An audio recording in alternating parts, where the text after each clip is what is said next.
Now the third obstacle normally we face is called Kashaya. Is another problem. Kashaya. What is this Kashaya state? In this state, you are not going to sleep. Sleep is not there. The mind is also not wandering, that you know. But the problem is there is a dry silence. You are not enjoying meditation. There is a silence, no doubt, but there is no enjoyment. What should be the result of meditation? Atma is Ananda Sarupa. So naturally, if you are succeeding in meditation, Ananda should come. Now the problem is Ananda is not there, only one dryness is there. A dry silence. You are not very clear whether you are sleeping or meditating. Right? Now this state is called Kashaya. You are there, but there is peace also, but that peace also is not a very joyful peace, it's a very dry peace. You know, the peace also has got so many flavors. So it's a very dry peace. So then we have to understand we are entering into a state of Kashaya. So what is this Kashaya? Kashaya is a state where the heart is not involved in meditation. So what has to be done? What has to be done is we will have to intensify all the noble virtues of the heart. What are the noble virtues? Mainly, these 5 aspects we will have to keep in mind. Number 1, humility. Number 2, gratitude. Number 3, compassion. Number 4, forgiveness. And number 5, confession. These are the 5 things we will have to keep in mind. So first one is humility. Be very humble, because very many times the joylessness is because of ego only.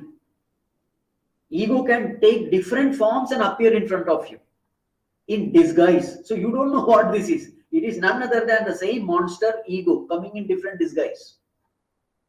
So if the ego is active, you will find that there is no joy, because the nature of ego is sorrow. So always be humble. We must have this opinion about ourselves. What is this? Oh Lord, I am nothing, I have nothing, I know nothing, I can do nothing. Consider yourself as a dust in your own eyes. Always. Generally what happens is, because of our name, fame, talents, possession, etc., somewhere we feel ourselves very important. To the extent you feel important about yourself, to that extent Bhagavan will hesitate in occupying our heart. Because ego is ruling the heart. As long as ego is ruling the heart, the Bhagavan will wait at the doorsteps. He will not force his way. It is our job to eliminate the ego, to make way for the Lord. We have to do it. Bhagavan will not do. He will just wait. So first one, humility. Second one, gratitude. Be grateful to everything in this world, everyone in this world. Everything means what? Let it be animate or inanimate, sentient or insentient. Let us be grateful to everything. For example, now see this technology. I am talking in front of a computer. I should be grateful to this computer, because of which I am able to communicate, isn't it? See, be grateful to every little things. Be grateful to this dress, be grateful to the light, the electricity, your chappals. It is protecting your feet. Be grateful to that chappal. Be grateful to the toothbrush. So this way, be grateful to everything, because they are serving you. Remember, they don't want us, we want them. So who should be grateful? We should be grateful to them, isn't it? So thank everyone. Early morning when you get up, thank everything.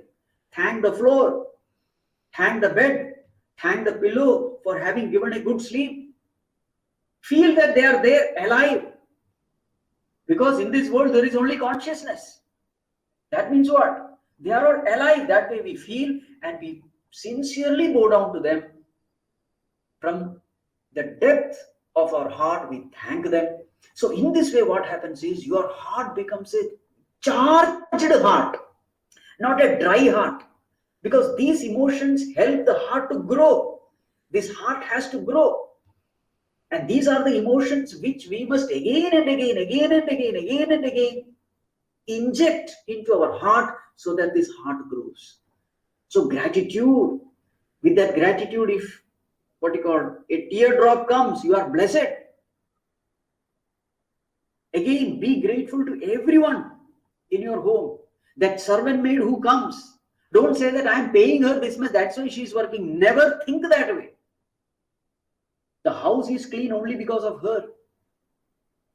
So therefore, from the depth of your heart, thank her for making your life, comfortable. So this way, thank every little person, your driver. He's waiting there to serve you. Thank him.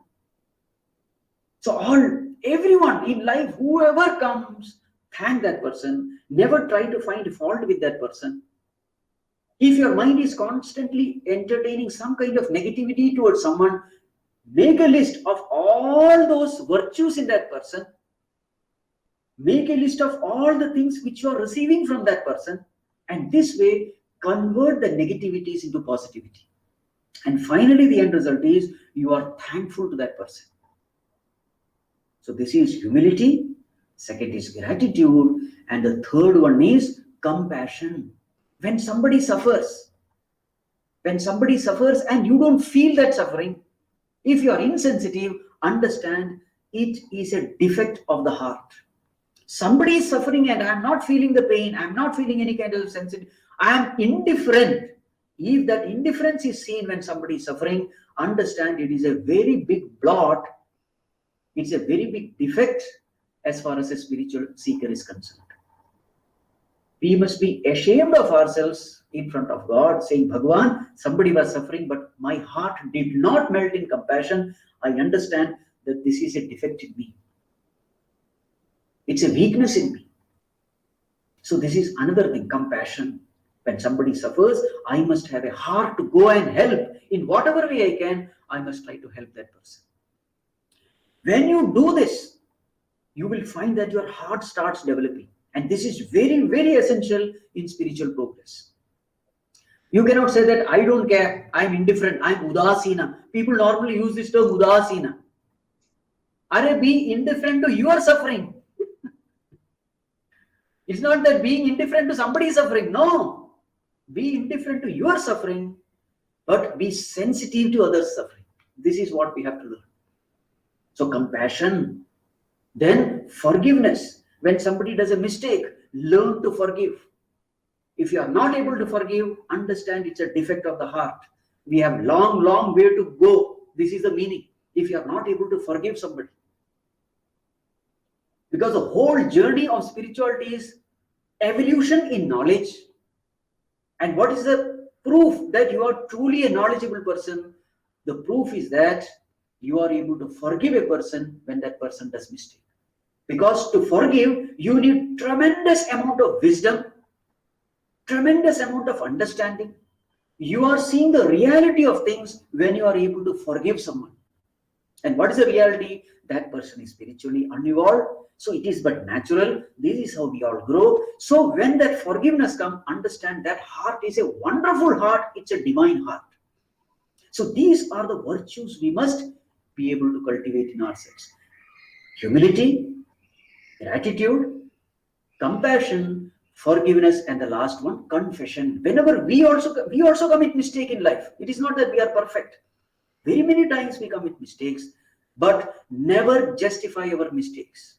This is the normal tendency of the ego. Ego wants to justify its mistakes.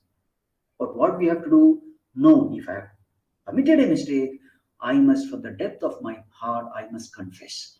So what happens when you cultivate all these virtues? You will find that your heart is so beautiful heart, recharged with all noble emotions. For such a person, Kashaya will never happen. This defect of Kashaya will never happen. One of the questions in that question was, Swamiji, what to do? Silence is there, but how to push beyond silence? The answer is this. Kashaya is a problem.